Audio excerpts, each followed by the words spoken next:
Welcome to Maritime Matters, a podcast focused on leaders in the maritime market, the people, the companies, the technologies that are making and breaking the news, helping to lead the maritime industry to a safer, more efficient, more profitable, and cleaner future. Welcome aboard. Welcome to the Maritime Matters podcast. I'm Eric Hahn, editor of Marine News Magazine, and your host for today's episode. I'm pleased to be joined today by Philip Lewis, Director of Research at Intelatus Global Partners, as well as Trygve Akselsen, VP and Head of Sales Ops for Maritime and Offshore at Siemens Energy. Today we'll be discussing service operations vessels, or SOVs, and the application of green technologies to help improve efficiency and reduce emissions. Phil, Trygve, thanks for joining me. Thanks, Eric. Thank you. It's an honor to be invited. Thank you, Eric. So, Phil, I'll start with you if you don't mind, just to get a broader Sure view thing. of the SOV market and demand for these vessels. How much new build activity is ongoing and expected in the years ahead? And among these builds, how much emphasis is being placed on green power and propulsion solutions? And what's driving this demand? That's a whole podcast in itself, but I'll try and keep it short. Obviously offshore wind's growing, and as offshore wind grows, you're getting this increase in the purpose-built vessels to support it, and specifically the SOVs and CSOVs. As we've spoken before, CSOVs are more in the commissioning space, commissioning and warranties around the turbines, move project to project, relatively shorter term projects. The SOVs are more long-term operations, maintenance vessels, can be there for 10, 15-year contracts. So slightly different in nature of the vessels, but effectively very similar platforms. But what drives them is activity, turbines, megawatts and turbines. And the megawatts are growing, and they're growing in more countries, and the turbines are growing, and they're growing in more countries. The megawatt side is fairly fragmented. I mean, there are bigger developers, bigger owners, but there's fragmentation in the demand side, and there are only a few companies who are big enough to justify bringing in SOVs. On the turbine side, there are only really three Western OEMs at the moment in the offshore space: Siemens, GE, Vestas, and they really dominate that field, and therefore they dominate the turbine installation, the turbine servicing, and the turbine warranties, and therefore a lot of the CSOV demand. And there are around 35 what we call Tier 1 vessels. That's the purpose-built vessels, and this excludes China. Now, 95% of these are active in Europe at the moment, and that's and close to 2/3 of that number, that 35, are today SOVs. But we got around 50 vessels currently under construction, so in shipyards at the moment. Some coming out this year, next year, and the year after. Now, nearly, I'd say at least 90% are targeted at the European market. So it's still Europe, obviously powering the most of the demand. And 80% of the new builds are CSOVs, so we're seeing an uptake in the bigger CSOVs. And we've seen a range of technical solutions, because you've talked about the transition side of things. And I, like all situations, it depends what you're being used for. SOVs, longer term, you're more likely to be able to come up with a solution that's geared that is more fixed, whereas a CSOV, because they're generally a lot more short-term contracts, has to be a lot more flexible. But in common, you'll probably see a lot more shore power connections, and that means the vessels themselves geared towards the connections, internal power grids, battery energy storage systems. We're seeing offshore charging buoys being tested and brought out for SOVs and CTVs. Also charging from the substations, even from the turbine more for CTVs. Battery energy storage systems, as I said, in that most of these SOVs, CSOVs are battery-based hybrid vessels, but we've also got a plug-in battery-based solution, or several being built at the moment. Electric drivetrains, obviously, that compared to the traditional oil and gas OSV market, these vessels, it's pretty much not 100%, but pretty much it's electric drivetrains and electrical infrastructure capable of integrating electrical inputs from, as I said, the shore power, buoy power, energy recovery, electrical motors, so multiple sources of electrical input to the vessel. So that's a very different thing, and Trygve is obviously more the expert on that, but that's one of the trends we see.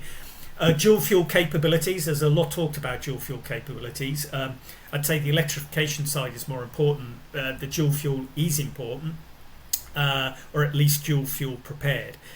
If you're on a project for 15 years as an SOV, you're more likely to be able to say, we want to fuel this vessel with methanol or hydrogen or an energy carrier. And then with the developer, source that energy carrier and supply that energy carrier on a consistent basis, maybe knowing that you're actually going to be making that energy carrier. So if it's something like an Ørsted, for instance, they're involved in the production of these green fuels, so they might be able to say, we will supply the green fuel. Whereas if you're on a short-term contract, the ability to actually source that fuel, methanol or ammonia or hydrogen or LNG, could be very, very difficult. Now we've seen just on this, just to sort of wrap this one up, I would say that we've seen hydrogen, LOHC, hydrogen-based carriers chosen as some solutions, but increasingly methanol seems to be chosen as the second fuel if there's fuel flexibility in internal combustion engines. The challenge, as always, will be sourcing it and certifying it. Bit of a long answer, but hopefully that gives a bit of a background to the conversation. Yeah, thank you, Phil. And Trygve, I'll go to you. Phil has done a good job outlining some of the solutions that are available, but what sort of trends are you seeing from your customer? What does Siemens Energy offer in particular? And with so many options available today in terms of fuels and technology, how is your company helping ship owners to make the right decisions? Like, what are some of the key factors that must be considered? Yes, so I think Philip made a very good introduction, and from the technology provider side, we can only back up that the market is exactly asking now for these solutions. Many SOVs are being built, more are to come, and that has a direct connection to the growth in gigawatts, as was mentioned, offshore. In US alone is a very big growth anticipated. Our solutions, which we are proud of, they are green. We obviously have a big setup when it comes to the electrification of vessels. That includes batteries. And the advantages by having a ship with a machine room electrified is that you can have a more efficient use of the energy. You use less energy, and you also actually add the operational capacity when you have it. The different fuel types is something we are very much engaged in. And when we talk with our customers, they have a very difficult terrain to maneuver in, because there are many options out there. It's a myriad of technical solutions, and we as a technology provider try to help and guide our customers in this environment. The different regions have different regulatory requirements. The ships have different operational patterns. So you don't have one answer to the sector. You need to look at the dedicated operations and fuels. When it comes to the green fuels, we see a trend that some of the big players, not necessarily in the SOV sector, but also in the transport sector, marine, they're trying now out different type of fuels to check out the whole ecosystem around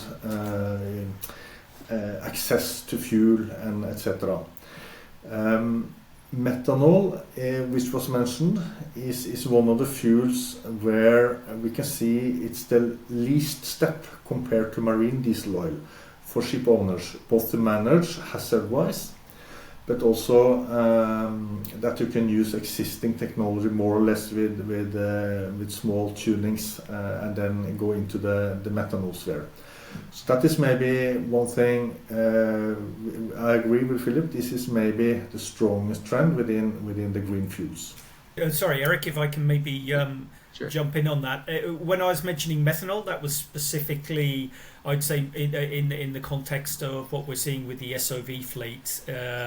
In the original moves, we saw hydrogen and LOHC coming, but now a bit more methanol. But obviously, in the wider shipping sense, I mean, deep sea, it's obviously still internal combustion engine based. LNG would be the most popular of the alternative fuels. Methanol second, ammonia by far third. LPG is in there, but specifically for LPG carriers. But the big ships, you can also bring in these other technologies like wind-assisted propulsion, carbon capture storage, all these other technologies that may not necessarily be smaller, available in the shorter sea or smaller vessels. And there we see there's a mix in the shorter or smaller vessels, some variation where you don't just get ICE, internal combustion engine based solutions, you're getting fuel cell based solutions, pure electric solutions now even, and it's as Trygve said, a very big range of energy carriers. And if I can share some anecdotal information that because Trygve mentioned the US, as that's been taking off, we've seen construction vessels coming over from Europe mainly to be involved in the construction of the offshore wind farms offshore Europe. Now, one or two of those are actually dual fuel prepared, so and sold themselves on the contracts on their ability to run on things like LNG. Came over to start the contracts, and this was at the time after Russia-Ukraine, where LNG availability was at a premium, and those vessels couldn't source LNG cargoes. So they're LNG prepared, needed the LNG. They're only there for a short-term contract. They're in the northeast of the US, where there wasn't really that LNG infrastructure, and so you didn't have the fuels there. And using that US as an example, you can see that the government supporting the growth of hydrogen production in some regional hubs. Only one of those has actually declared that it's actually looking to produce marine fuels from hydrogen, and that'll be in Texas. All the other hubs are doing basic road transportation fuels. So that just to show, just in one emerging offshore wind market, even though that's not specifically for the SOVs, just generally the marine market, there's going to be a real challenge to get hold of those fuels.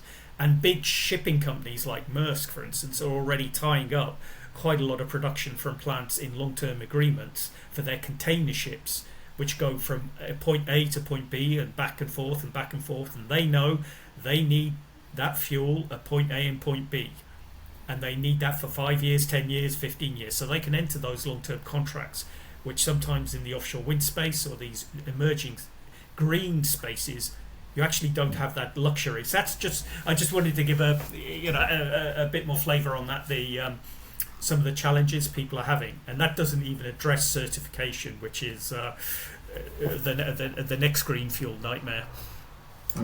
Thanks, Bill. Yeah, I mean, certainly SOVs aren't a siloed segment, and all the developments in the other parts of the maritime and offshore industry kind of overlap with the technology advancements in this space. So on that hand, Trygve, how is Siemens Energy's innovation experience in other sectors guiding its future work in the SOV space? For example, I know you've been involved with a lot of automated electrical charging technology for ferries in Norway. So how is that impacting your work with SOVs? Yes, I think that's a good example actually on transfer between different ship types and between different technologies. We actually call it internally a fairy tale. It started actually in Norway, where we did a study where we looked on the ferries. Norway has a lot of fjords, and it's the country with most ferries around. We did a study which concluded that 80% of these charters could actually be run by electrical ferries. But none were done by electrical ferries. So we booked a meeting with the Transportation Ministry just to show them the results of the report. And we had a couple of findings. If you want to go green on these ferry stretches, there are a couple of things we advise you to do. One is that you cannot compete green new technology with existing brown technology, to call it like that, with marine diesel oil, because they have different capex, opex weightings. New technology is very often more expensive to purchase, but actually for the ferries it's much more OPEX friendly in the operations. You use to cross one fjord with a full ferry. It's around 50 kroners, which equals to $5 in fuel cost, right? It's nothing compared to marine diesel oil. But it has a handicap when it comes to the capex. So our advice was, if you want green ferries, you need to do something with a competitive landscape. Change your requirements for the charter and go out and say we only accept electrical ferries. Then you had competition between different electrical ferries which were competing on the same ground. So this was one point.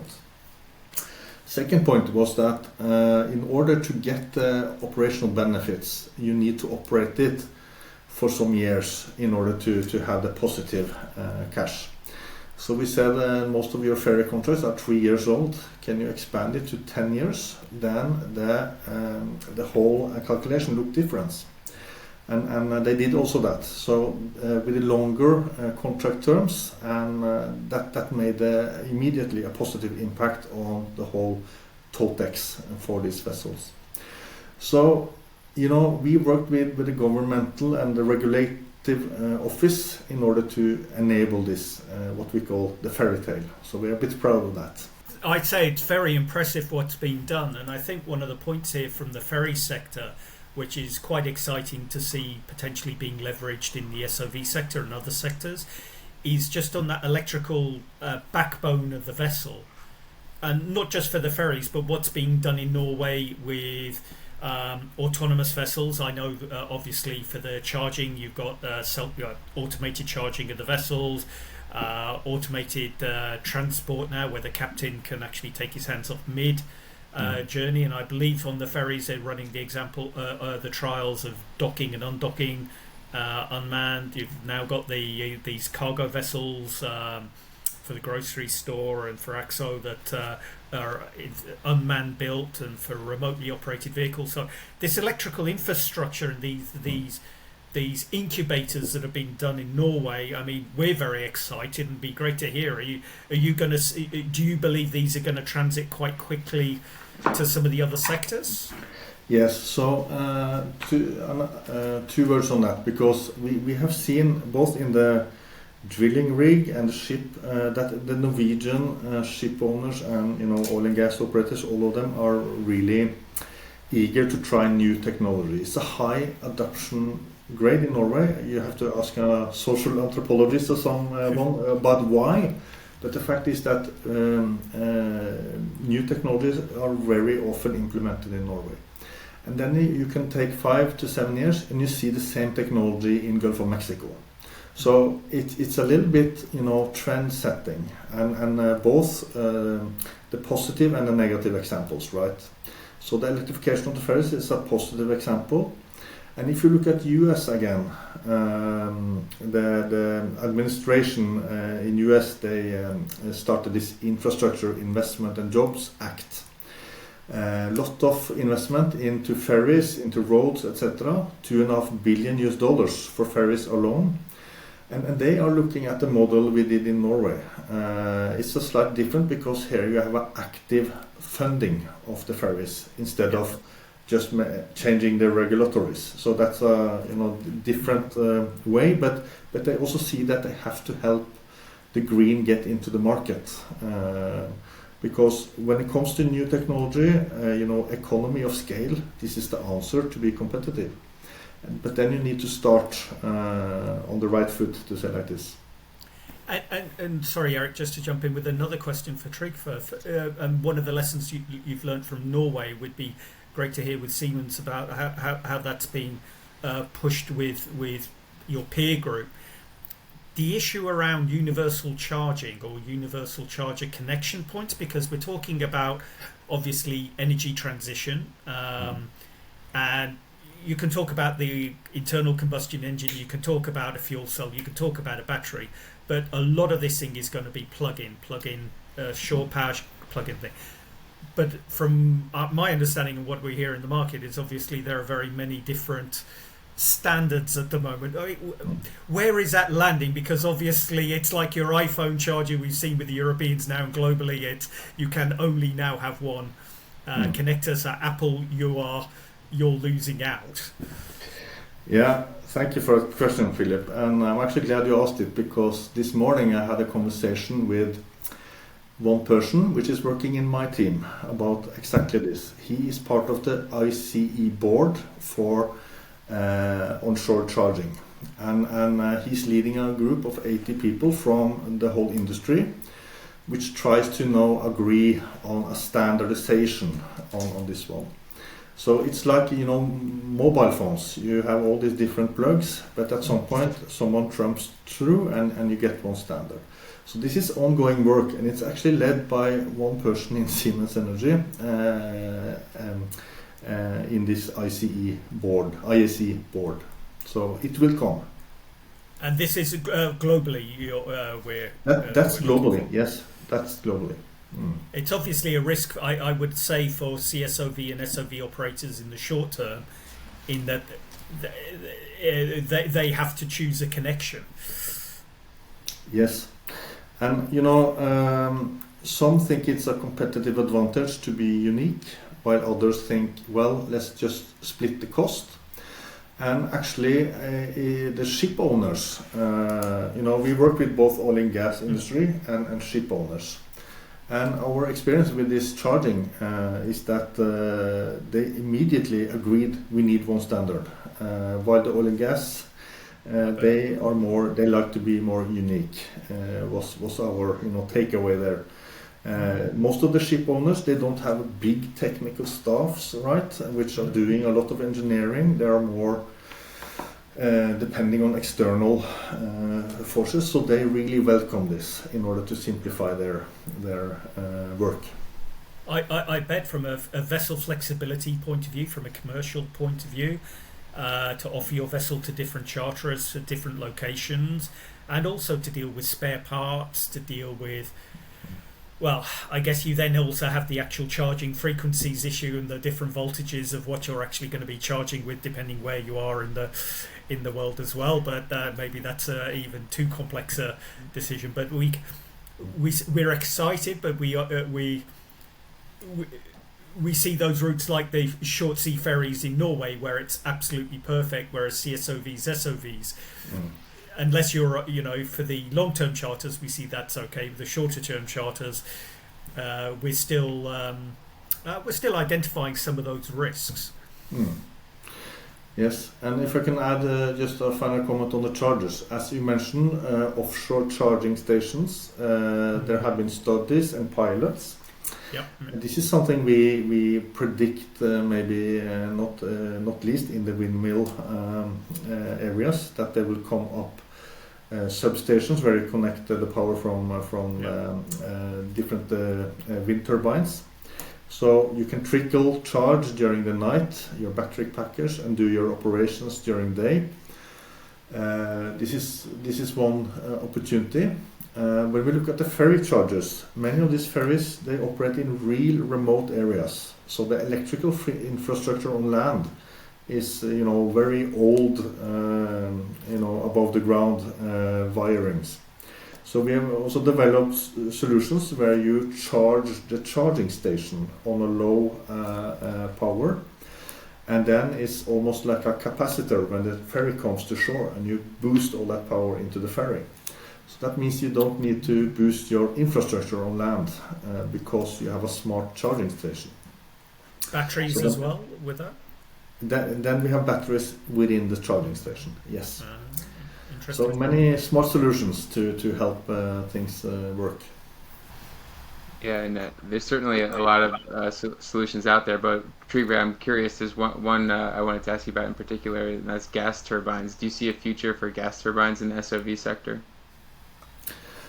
Yes, I do. And gas turbines may have a bit poor reputation from the old days, that you lose a lot of energy efficiency through heat emissions.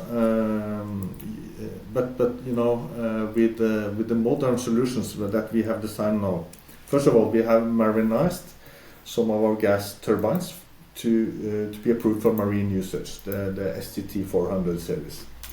Secondly, we are doing this in a combined cycle, so we use the heat from the gas turbine to fuel a steam turbine. So that means we have a much better usage of the power. And thirdly, we have added batteries, because the batteries can add a little bit of that punch and power you need when you maneuver a vessel, which maybe the ICE engine has, and maybe the gas turbines are a bit slower on that response. So the combination is that can use gas turbines in vessels. Why would you like to do it? Well, first of all, it's because you reduce the machine room space tremendously. You can actually add around 10% cargo space within the whole ship because of a very small machine room. This is one pro. The other pro is the emissions, which IMO and everybody is coming more and more stringent emission on greenhouse gases. And everybody's talking about CO2, but there is also one gas called methane. And we see that if you look at the ICE motor, a piston motor, with 2-stroke or 4-stroke, they have a methane slip. And that is actually unburned gases when the machine is running. About 5% unburned, and that goes out as a methane slip. And methane is 80 times worse than CO2 when it comes to the greenhouse effect. So you really want to avoid methane slip. And the good thing with the gas turbine is that it's a continuous burn. So there is no methane slip.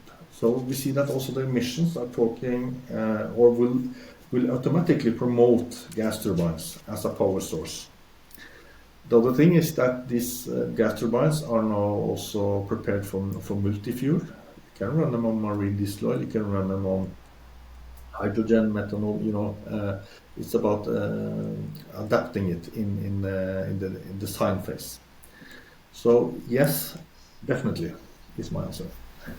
Phil, my next question is for you. And the offshore wind industry is built as part of the energy transition, the movement towards greener forms of energy. And in this context, the shift towards greener power and propulsion systems seems to make a lot of sense. It seems like only natural. If the goal is to produce clean energy, the players who are involved in creating, the wind farms and servicing them should also try to be shrinking their environmental footprint. Do you find that offshore wind generally is more motivated in striving to reduce vessel emissions? Why or why not? I'd say as a whole, the optics of being in the offshore wind space, an offshore wind developer, their scope 1, their scope 2 and scope 3 emissions, they want to keep low. And there's obviously any publicly listed company nowadays has a bigger requirement to record and report its emissions, basically describing what and how it does it. And that links into, I'd say, not just purely looking at the drivers from the developers themselves, who will say, well, we want to have lower or zero emission vessels, although there's a realism about what's available. I'd say the drivers being more on the operations and maintenance side to have low and zero emission vessels, and the construction vessels because most of the construction vessels are still relatively conventional NGO, NDO based vessels. Regulations are driving change, not just for offshore wind, but generally. I mean, we have the IMO strategy for, as near zero emission by or net zero by or near 2050. Regional, that's such as the EU, who have got quite aggressive moves around energy transition. Specific countries, Norway being a great example of that, or the UK. As we mentioned, we got the charter drives to cut emissions through their different, especially their Scope 3 emissions, because that's a subcontracted. A vessel owner operator, they've got to cut their Scope 1 emissions. That's the emissions they generate themselves, what they've got to do. Now, if they're going out to get finance or insurance, where that is linked to environmental performance, which increasingly that is coming up, they have to report those Scope 1 emissions, have those as low as they possibly can. We've seen since the advent of things like Poseidon principles in the finance side that there are more and more financial institutions that don't want to lend to vessels that are involved in oil and gas operations but are involved in offshore wind operations, because that helps their emissions reporting, saying our portfolio is a low emissions portfolio. So I wouldn't disregard that finance and insurance aspect, given how much money vessel operators spend on financing and insurance. It's a very big driver. I'd also say, I mean, there are actually some cost benefits of taking the benefits of electrification, and that's leveraging shipping 4.0 technologies. Now, it could be IoT, the cloud, computing, AI, all of these things that allow for enhanced vessel operations and performance. They themselves aren't, shall I say, a green solution. They're just a technology solution that's being leveraged into vessels, and as a result can help you optimize your voyage planning, for instance, and that can help you with your fuel management. People back on shore, or through cloud computing and the algorithms and all this enhanced computing power that these 4.0 technologies are giving us, you can crunch a lot more data quicker and get basically individual vessel profiles, individual pieces of equipment profiles, to say where we can run them a bit more efficiently through maintenance, through repair, or just through an operational profile. So I would say this transition is driven by quite a lot of factors. I mean, obviously that other side, and I think it's been mentioned before, and I think you mentioned it, Eric, at the beginning, of some of these technologies, because they're new, there's a high cost of adoption. Some of them aren't that new anymore. Some of them have been demonstrated and gone beyond demonstrated and been rolled out commercially. Maybe not in the maritime segment, but increasingly so. But AI as a technology, big data analytics, cloud computing, this is all, our lives run off that now. Shipping companies are moving their data to clouds, so the vessels communicate to those clouds. And one of the weak links in shipping has always been those communication satellites, and the cost of those communication satellites of actually transferring large amounts of data to shore from shore, which with bigger vessels you can absorb that a bit easier. With smaller vessels and lower charter rates, that becomes a lot more difficult. So there are efforts over recent years to make more services available, Starlink being one of those examples of a solution to try to enhance the availability of global satellites, but that's still an issue. So the infrastructure of this electrical transformation and this leveraging all these is still, it's a work in progress. People want to leverage it where it's cost competitive, they can. Some technologies they are, some technologies they aren't. As Trygve mentioned, Norway in particular is one of those fermenting grounds where you would probably be able to tick off a checklist of all the leading technologies and say, yep, we've done that, or we're doing that.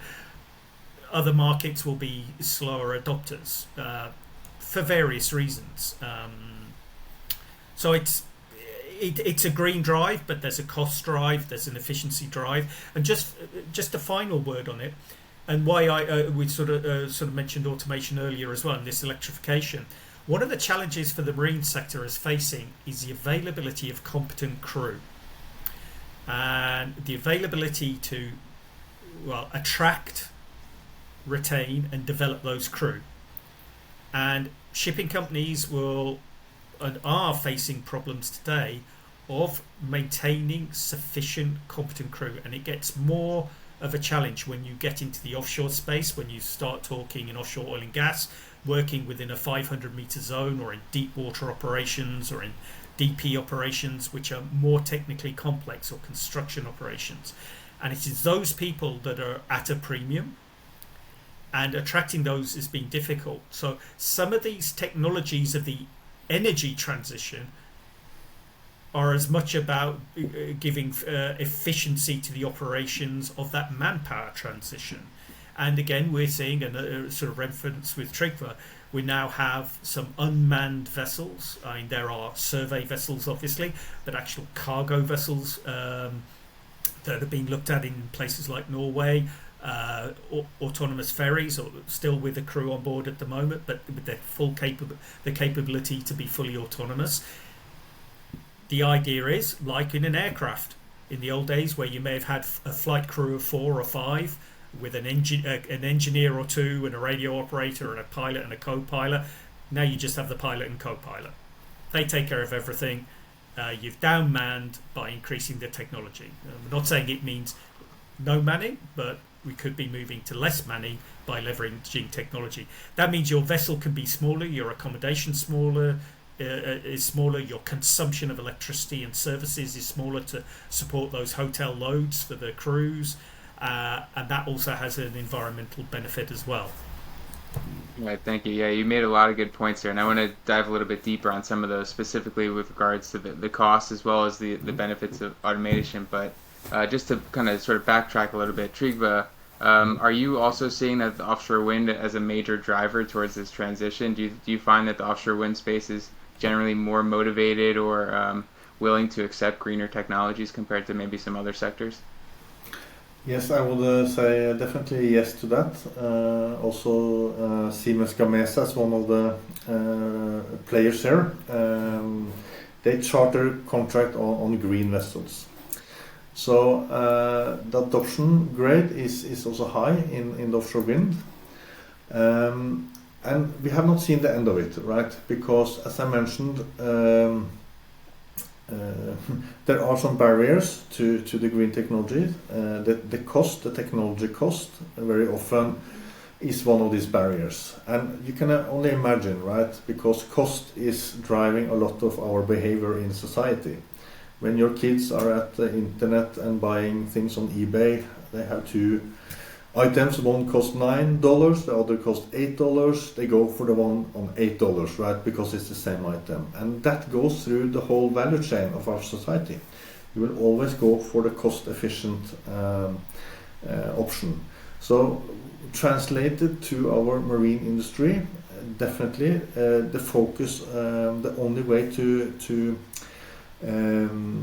focus right on the cost is what was mentioned, that the regulators, they need to even the competitive ground so that you compete on the same terms. You don't compete green against brown. This is a major important thing. Yeah. And in the SOV sector, we can see that this is already done, right? And then the best technology within there will win. We have seen that we also have advantages since we are in many sectors. We can do cross technology. Oil and gas, they have a lot of money. They can use tons of money on smart digital systems, for example. We have example of completely autonomous large production platforms. This technology can be translated, and the R&D costs are already taken by the big oil and gas majors. So for offshore wind, etc., we can have smart solutions ready for operators to do operational good decisions on shore instead of having the crew offshore. That means downsizing all the way from the hotel to, the transportation in and out, etc. So you have a positive spin-off effect of digitalization. We saw that the cost had a major also setback when COVID came. All the costs went up in many areas, and at the same time we got more used to digital. Right, this podcast it's a good example, and this is also in the branch now. We are doing much more remotely now than before. You can cluster the expertise teams, and you can work more efficiently without having an expert in each harbor. So definitely the technology is helping us also outside the vessels to be more cost efficient. I would add one thing with the drive to change, Eric, and this is a common lament you hear in the oil and gas side as well as the offshore wind side. The vessel owner, and my background was more in the vessel owning side, is basically we'll do whatever you'll pay for and contract us for.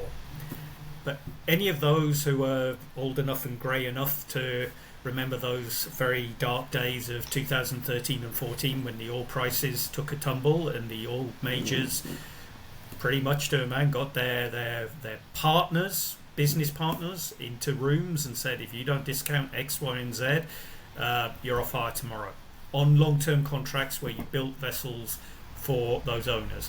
And we are still living through today the ramifications of those decisions with shareholders who never recovered money, suppliers who never recovered money, companies that have been restructured, famous names that disappeared because companies built against shore contracts that were terminated for convenience. Some for cause, but a lot for convenience.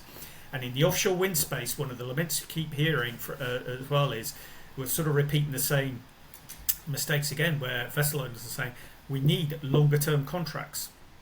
Because you can see, even say if you take the CTV space, I mean, we've got, 550 odd global CTVs today active. And that discounts about 150 that have already left the fleet because they're technically obsolete. So, and quite a lot of them were probably certainly less than 10 years old, maybe less than 5 years old. So their purpose for which they were designed and built and contracted, and normally a ship owner looks at 25 years as a model. After 5 years, 10 years was evaporating. We've seen that with wind turbine installation vessels. We've seen that as the technology has developed. The owners have seen their assets become technically obsolete very quickly and had to either upgrade and or build new vessels. So with this move to clean fuel, if you can hit an IMO required or an EU required target with a internal combustion engine and MGO, from a financial point of view, one of the questions will be, why change? Now, if your charter says you must use methanol, it's like, okay, well, if you want me to put a methanol engine here and a methanol fuel tank and all this, I need the money and the guarantee that I will pay back this money, and I need a firm contract. As Trygve was mentioning with the ferries, they had to get the Norwegian government to change, or the operators to change their contracts to longer term contracts to ensure that there was a commercial sense for that.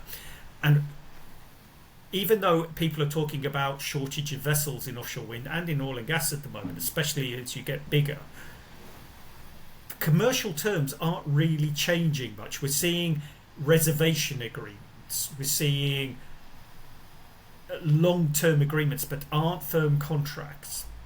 So vessel, and one of the reasons we keep hearing, hearing, oh well, there's a shortage of wind turbine vessels, cable layers,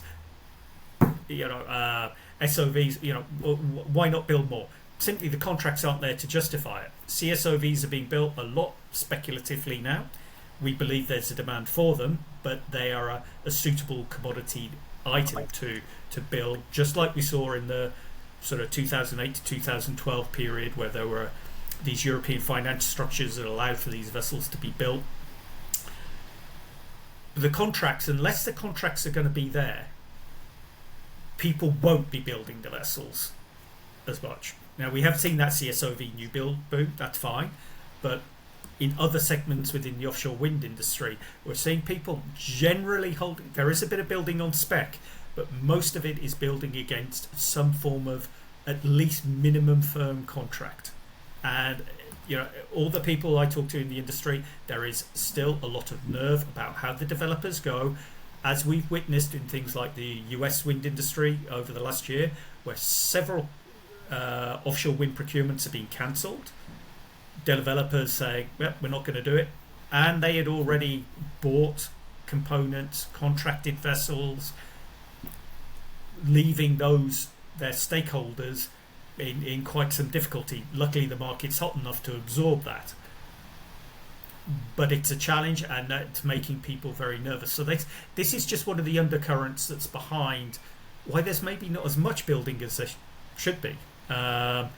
Because the numbers are beginning to. We've seen it in the subsea segment. There's definitely new building happening now. People are breaking ranks and building, and there should be building elsewhere. But our feeling is a lot of the reason it isn't is because the contract structures are not there yet, and your risk profiles when you go to a bank to get your finance are very difficult to justify. So that's just one of the answers to say, is the drive there? Yes.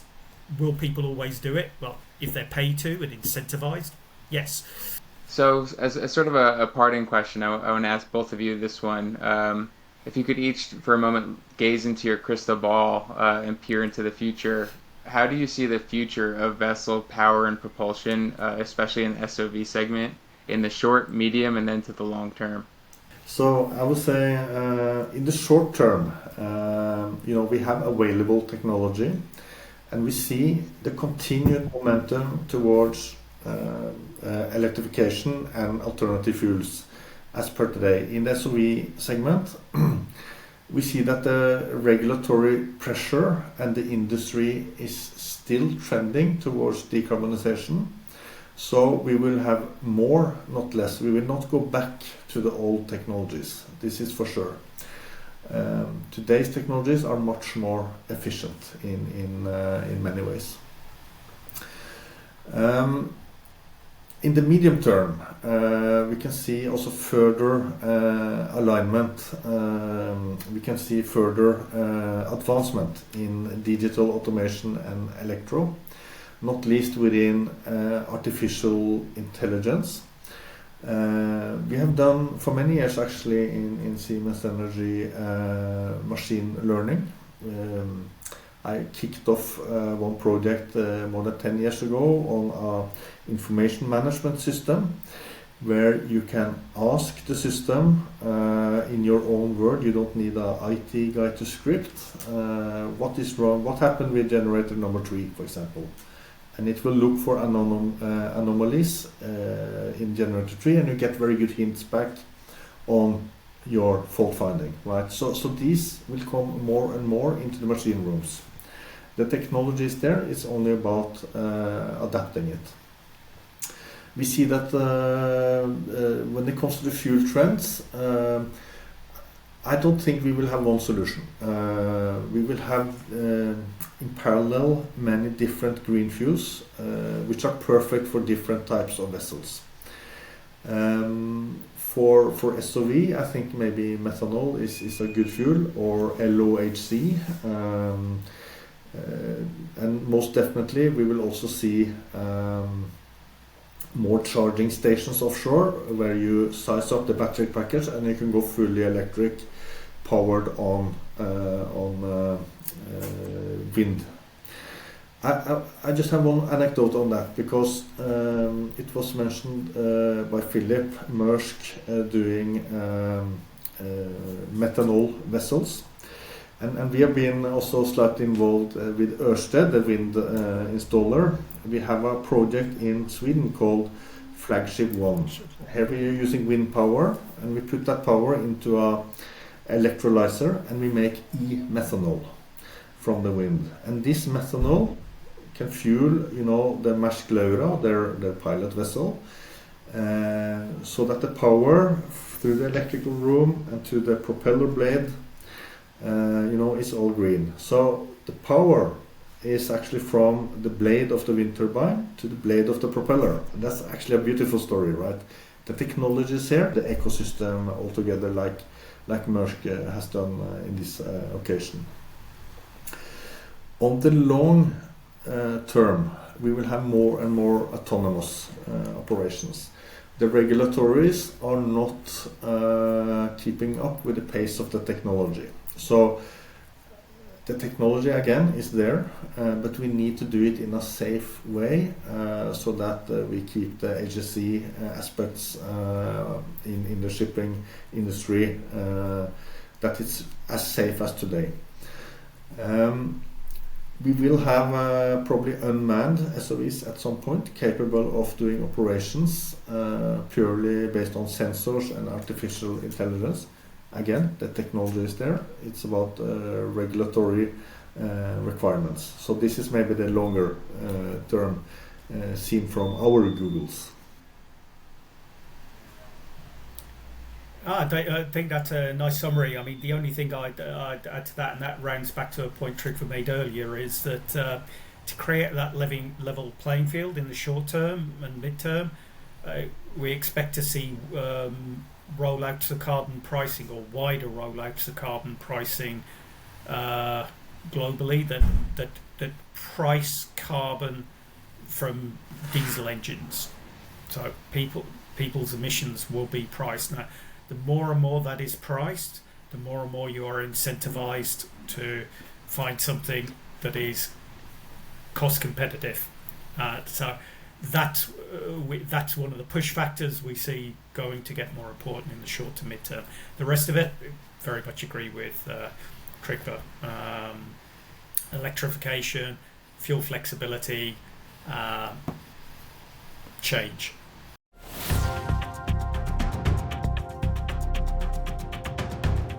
Thank you for listening to Maritime Matters. If you would like to be featured on a future Maritime Matters podcast, visit www.marinelink.com or email maritimematters@marinelink.com.